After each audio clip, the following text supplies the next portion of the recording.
The flight to Tripoli was smooth. Turkish Airlines offers a direct connection from Istanbul to Tripoli International. Entering the country was straightforward, with only a slight delay at immigration where my driver guide was already waiting. Libya, for a while, was just Gaddafi to us. I didn't know much else. Roman ruins, desert, World War II, that was about it. So, I was excited for my city walking tour to learn more. As always, I started at the fish market.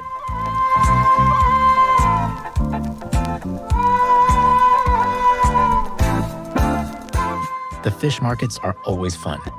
And then we headed to the Old Town to see the famous arch of Marcus Aurelius, the Roman emperor who was actually born in Tripoli. The Medina of Tripoli is full of beautiful details and a rich heritage that's so much fun to explore.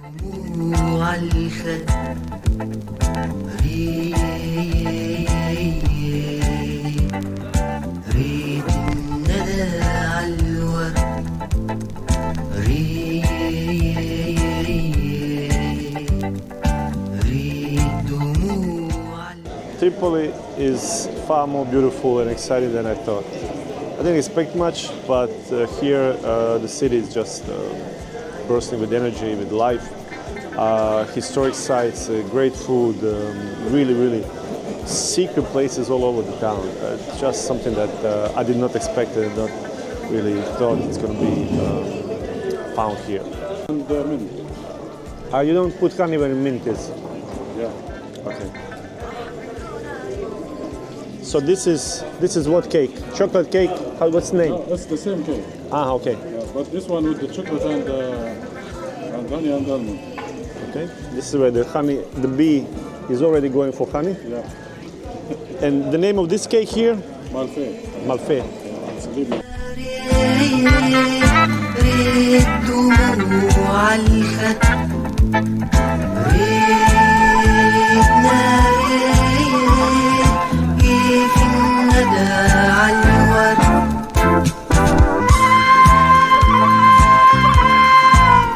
The Medina of Tripoli is huge and packed with local arts, crafts, and antiques. You'll find all sorts of wedding stuff. The fancy outfits and decorations show how important weddings are in Libyan culture. There were so many shops dedicated to wedding stuff for both men and women. I thought I was at a wedding expo for a minute.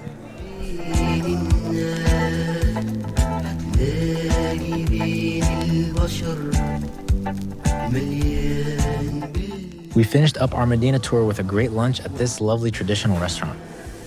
I expected good food, but I totally fell in love with chorba, that spicy, thick soup. It's the perfect example of how 400 years of Turkish rule influenced the food here. Since Libya is a dry, Muslim country, I was stuck with juice or tea, which didn't really go well with the seafood. Libyans are quite friendly and welcoming. That does not mean that they are not crazy in traffic. I am just shocked that I did not catch on video any of the traffic jams, driving like there are no lines or going through the red light. I would never drive on my own in Tripoli.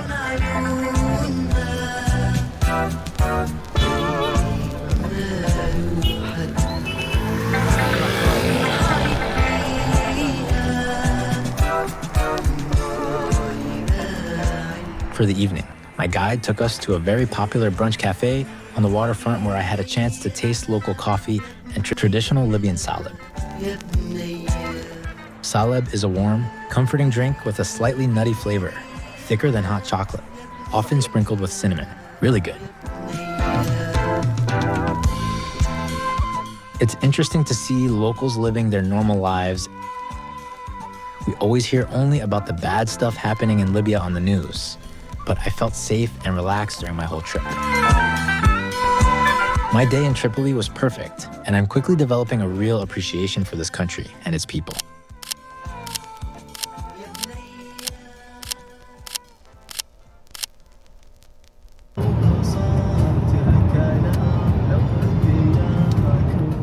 The Roman ruins in Libya are a major reason for my trip. These ancient cities are famous and well documented, but hardly anyone gets to see them in person because it used to be so hard to travel here. I'm really looking forward to experiencing them firsthand and getting a feel for a real Roman city. Yes, we can all watch the documentaries and see photos of all these monuments. but they just don't do it justice. You have to see these monuments in person to get the full experience. The feeling of actually being there and seeing how massive they are is just mind-blowing.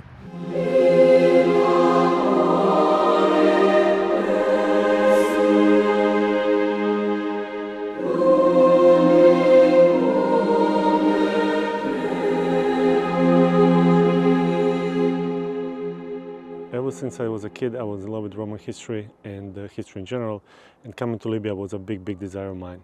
That's why today, being at Leptis Magna is a dream come true. Look at this.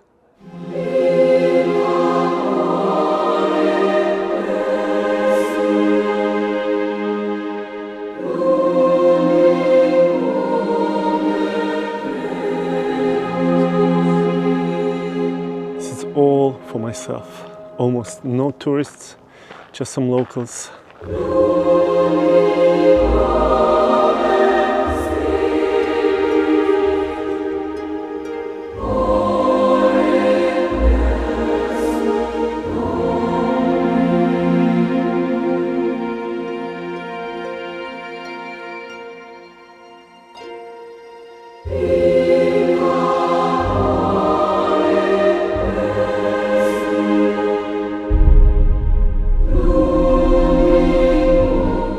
Leptis Magna was regarded as the most beautiful city of the Roman Empire. You could seriously spend days just wandering around, checking out all the intricate carvings, the columns, the ruins of temples, even old games carved into the floors.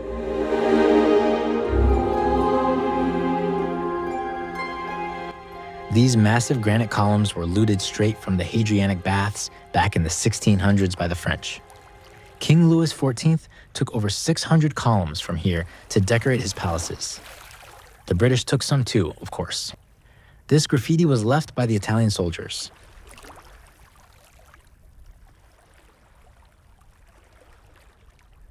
My guide had a drone, and after obtaining the necessary permit, we captured a truly unique perspective of the city.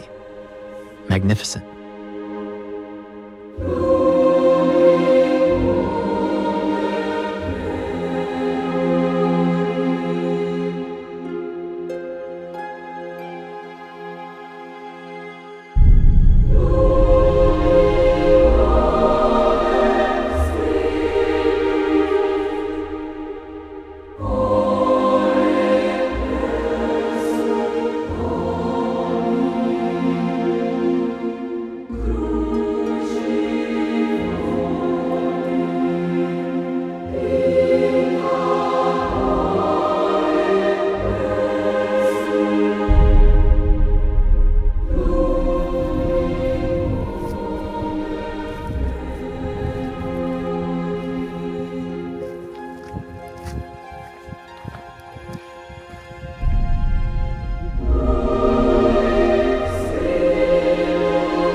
Besides Leptis Magna, we visited the stunning Sabratha as well.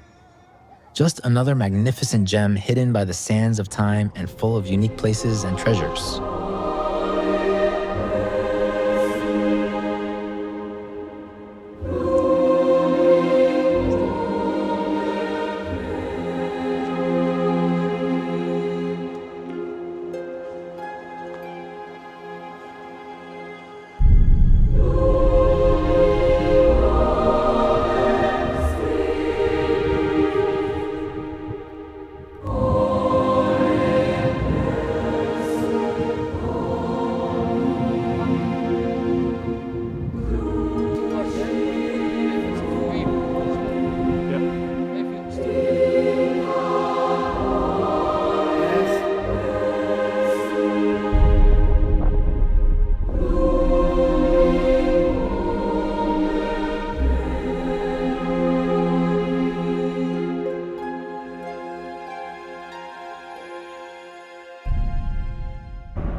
Next day, early in the morning, we left Tripoli for the desert.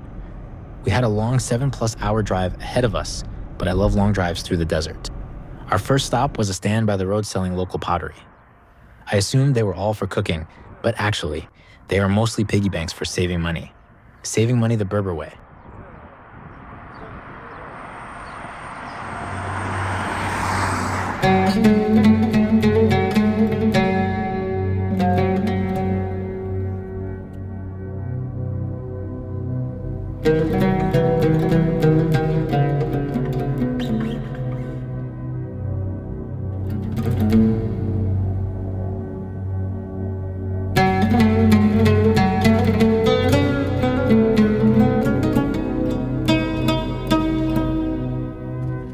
Next stop was a stunning piece of Berber architecture.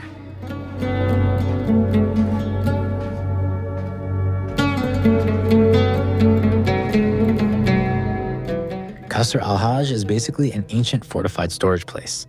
It looks more like some crazy post-apocalyptic arena. It's a 13th century granary built by Abdallah Abu Jatla. Families used to store their grain here, and in exchange, they'd give a portion of their harvest, which was used to support things like teaching the Quran. Inside, there's a huge courtyard surrounded by over 100 cave-like storage rooms stacked on top of each other. You can climb up to the top for some amazing views. No longer in use for grain storage, it's now a fascinating museum of local life. A truly cool place to explore.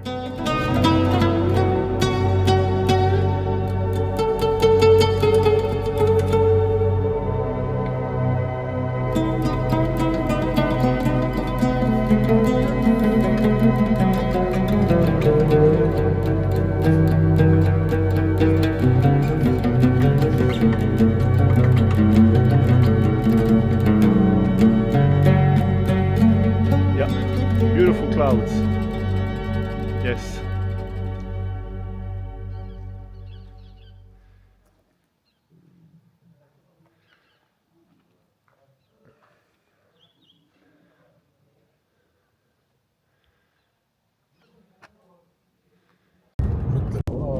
After visiting the Qasr al-Hajj, we continued our journey through the Berber heartland. I had no idea where we were headed next, but honestly, I didn't care. The drive was incredibly scenic, and the whole experience felt quite special, like uncovering a lost civilization.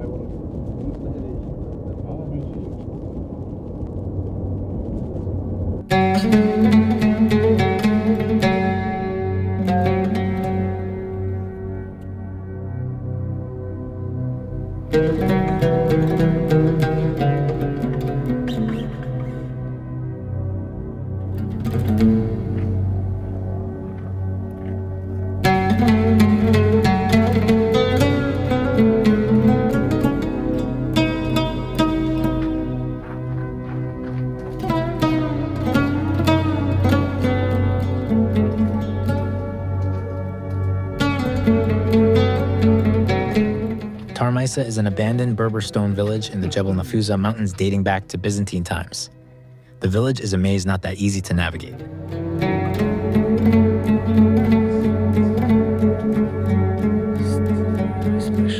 Perched on a cliffside, the views are stunning. I'm telling you, each step in Libya is like making a discovery.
Near Nalut, there's this cliff where Libyans love driving right to the edge. I don't fully get the appeal, but it's a cultural thing. It's a bit unnerving, and one can't help but wonder how long before someone doesn't make it back.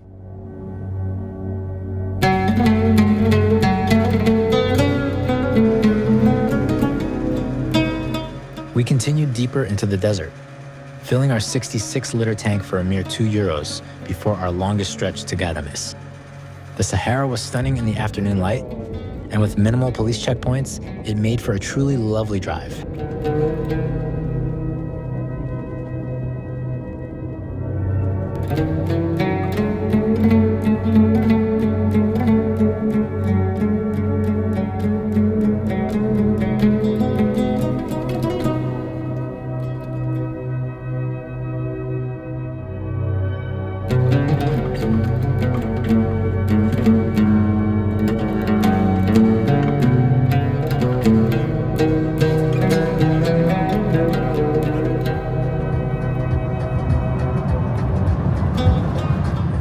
Late in the afternoon, we finally reached Ghadames.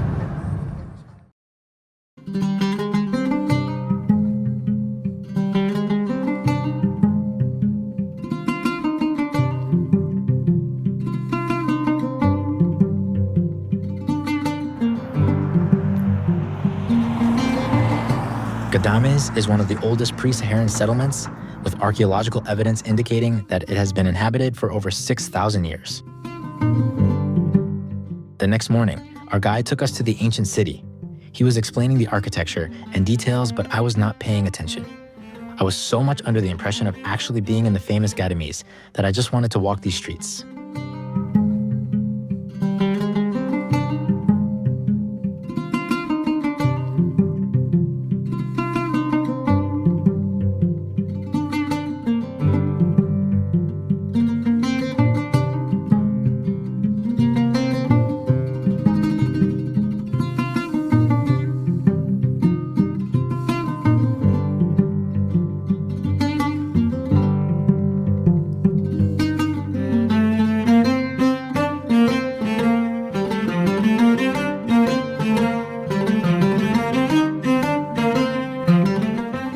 Architecture and layout of the Old Town dates back to the period of prosperity associated with the trans-Saharan trade from the 13th to 16th century.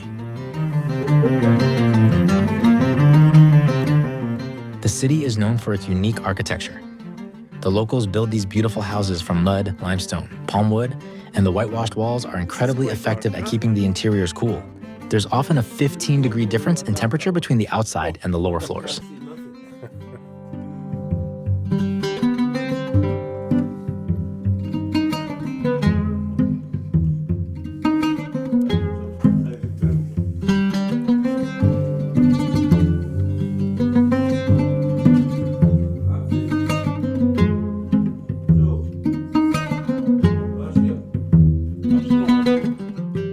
Our guide invited us to his family home for a traditional breakfast. Apparently, he can trace his lineage back 1,700 years.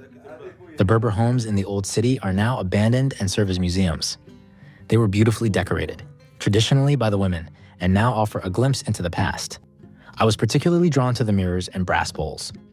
They're not just decorative, they also cleverly bounce light around the room.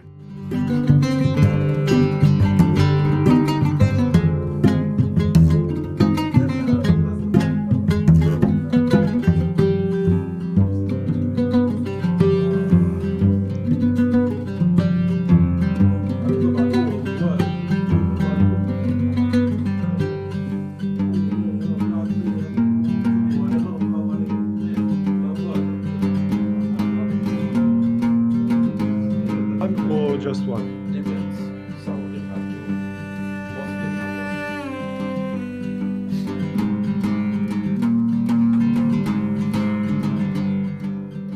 Back on the streets, the sunshine gleamed off the white buildings. This building, known as the Italian School, was built during the Italian occupation in 1928, replacing an older Quranic school. The Italians used it to teach Italian and some science to the locals. Now it's a museum, sometimes hosting exhibitions and social activities.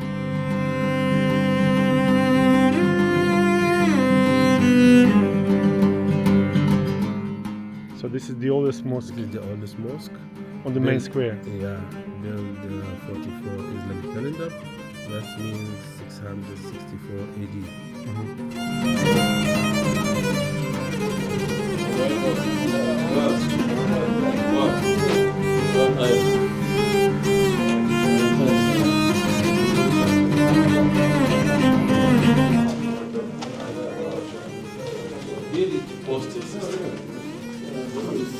Postage system. Okay, Yeah. postal office. How it works? It must be a basket hanged here. Okay. And if there's any caravan going to Timbuktu or Kano or whatever, they collect all the mails here and they keep them here, and then they give them to the caravan to take them Away. away. Yeah. If mail come to here, our addressing system, we use names. We don't use numbers. So, for example, if a mail coming to me, they will write for Abdurrahman Yunus. By the way, Yunus family is in 3 quarters: Jarsan, Darar, and Maza'. So it will be confusing. So they will say, Wazit tribe, or that part of the city. Jarsan quarter, the quarter that we entered from. Hadur alleyway, the alleyway that leading to my family's house. We have been there. Dandu Yunus, this is my family's name. His house, my family's name. My family's house is his name. So nobody have the same address.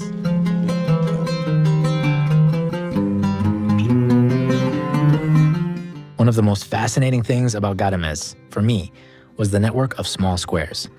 Each square belonged to a single family and had its own unique architecture and decorations, all with a similar style. The atmosphere was incredibly peaceful, with a real sense of history. It felt like stumbling upon a lost civilization, or at least one that hasn't gotten the attention it deserves.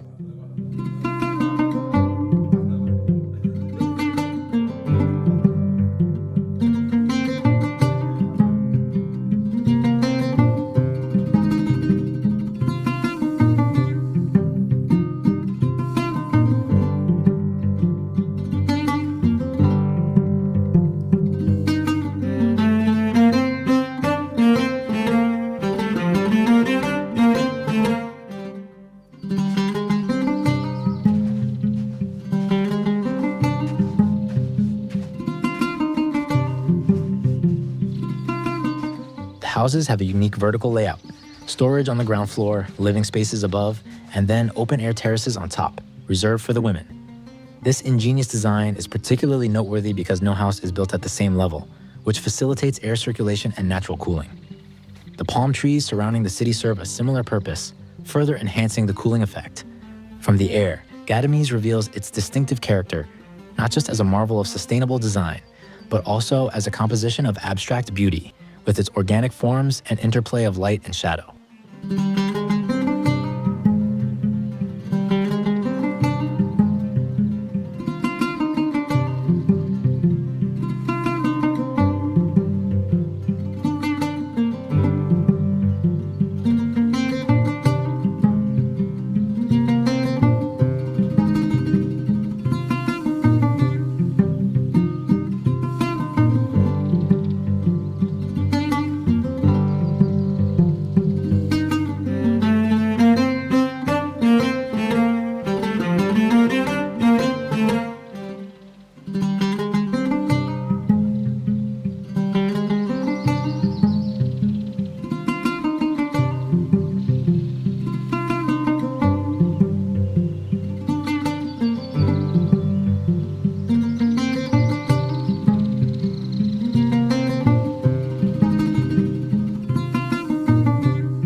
Sure.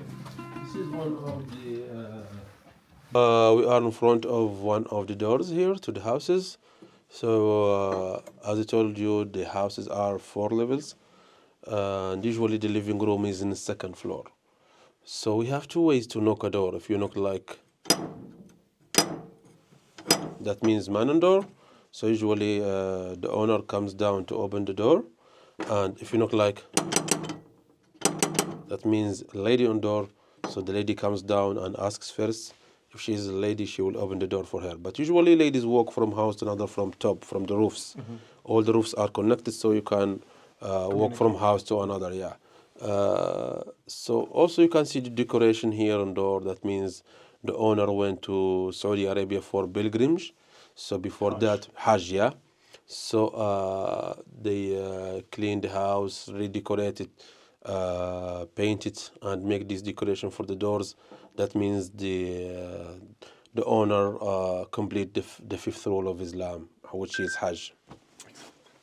Very good. So now we are entering the trap part of Ghadames. This is where they would lead the enemy if they would breach the first and the second defense wall. And we would be now pretending that we are entering the main quarters without knowing what's waiting for us. Let's see what happens. Can we go? Okay.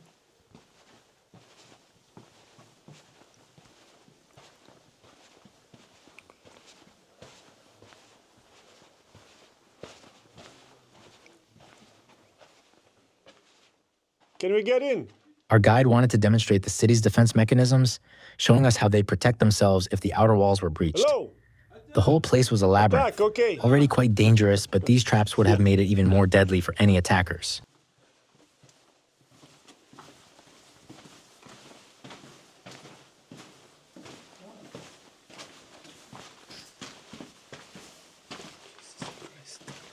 Enter, right. Yeah.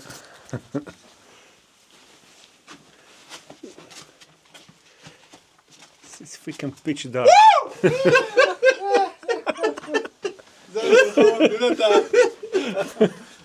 You see here, I am here because of this one. من بيش راسك يضرب هنا هذا شو واقف هنا. Okay. Okay? Yes, You yes. go from here. Because we will definitely slam our heads. Yeah. No. Oh. You killed. You killed, you done. Yeah. It's me. It's my turn now Yeah, to your get killed. turn. Okay. Go after him. Yes, I can hear you, Mohammed. He's right in front of me. Jesus Christ.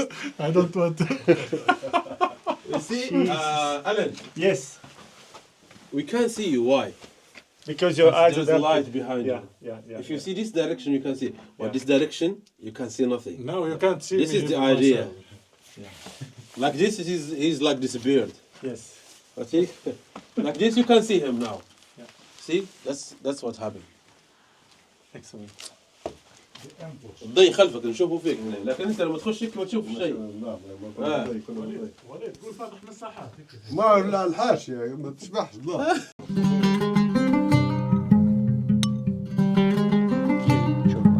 ولا شيء.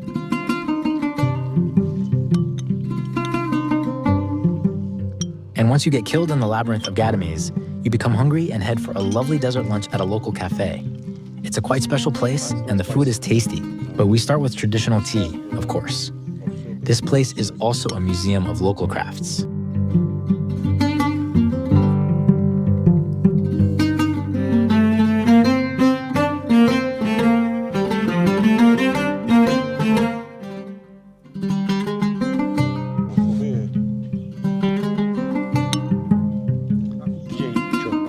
ولا شيء.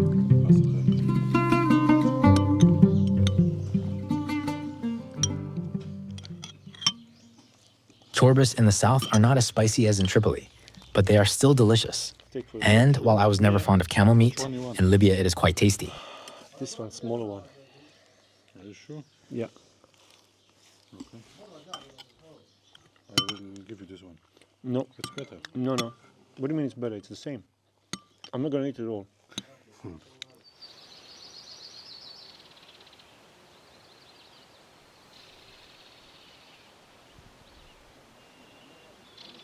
It was quite interesting to see the real oasis spring.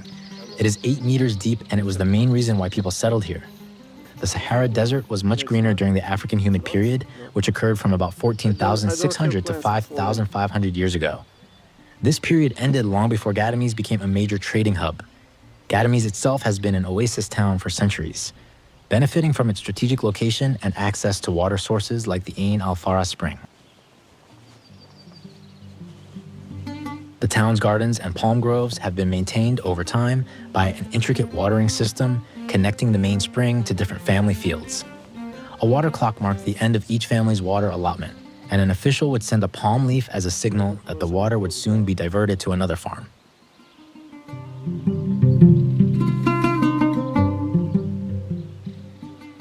Ghadames has a darker side. It's a place where desperate young men from Sahel countries work for very low wages to collect the 3,000 euros needed to cross the Mediterranean. Life, for many, is a difficult path.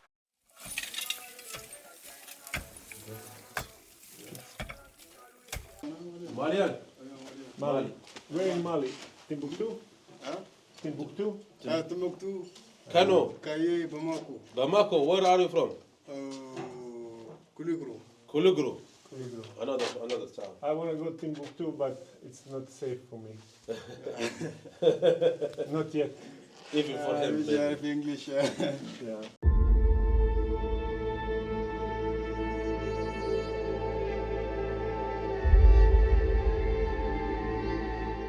In the afternoon, we headed to the dunes, to the place where the borders of Libya, Tunisia, and Algeria converge. We made a brief stop at the ruins of Ras Al Ghul, a historical site near Ghadames featuring the remnants of a Byzantine-era fort. It was once used as a last stronghold by those resisting the Arab conquests in the region.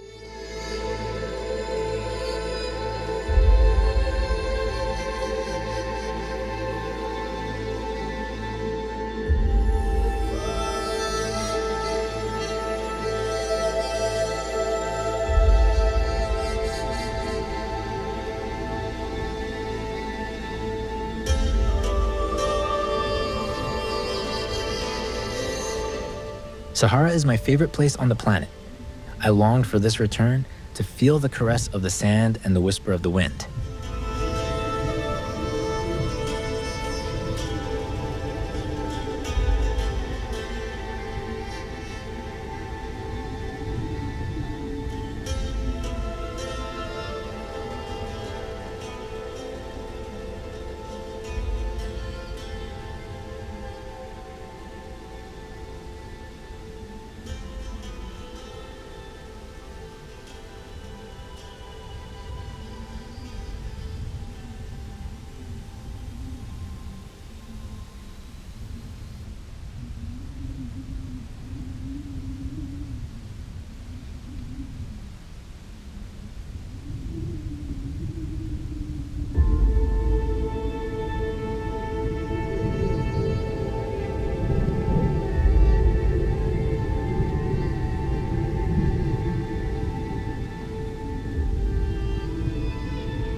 We ended the day with the Tuaregs baking bread in the sand. I was curious about so many things, their favorite places in the Sahara and even how someone might get to Madama in Niger. But in that moment, I decided to simply keep quiet and savor the scene. It felt timeless, deeply connected to this ancient place.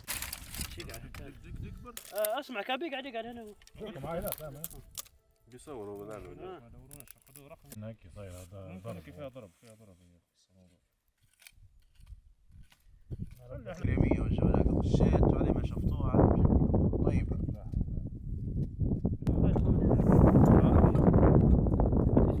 يوم مشيت كلمت عند عمر عند عمته. كلمت لك لا في باب البحر. باب البحر اسمه خالد بردرس. لا هذا نوع من انواع صح اقسم بالله. صوت شنو يطلع؟ بيطلع صوت. انت تحكي في الحاجات والامجاد. ايوه. خليه. هي مؤثرة راه. انا درت الواجب. متجوز طبعا. ايه. قداش طولها؟ 30 قرش يعني. قداش طولها شكلها؟ سكة. معين. ايه. معين. اكثر تصور كيف. بعدين في بخمسة في 7 15 20 25 في قداش عمرك؟ في 3 سنين عمره 25 سنة. نحيتهم ب 30 قرش يعني. ايه لا يقابلوا راه حتى في عنزاره فيه الدربات. تخيل 10 وحدات ب 3 جنيه. تفرج اعطيه مدلل. المهم هذا الغر هذا المشتري تقريبا فوت عليهم كيف عبيت اشتغل الزيتون وطالع انسان موسى بيدل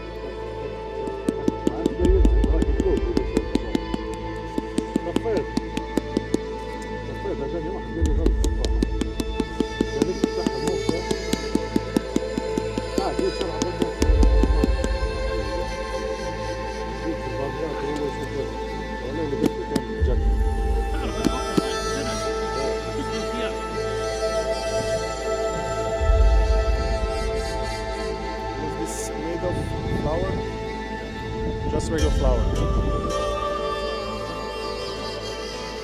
My journey in Libya was coming to an end. One more night in Nalut and then crossing the border to Tunisia. But I will return. There is so much more Sahara to see.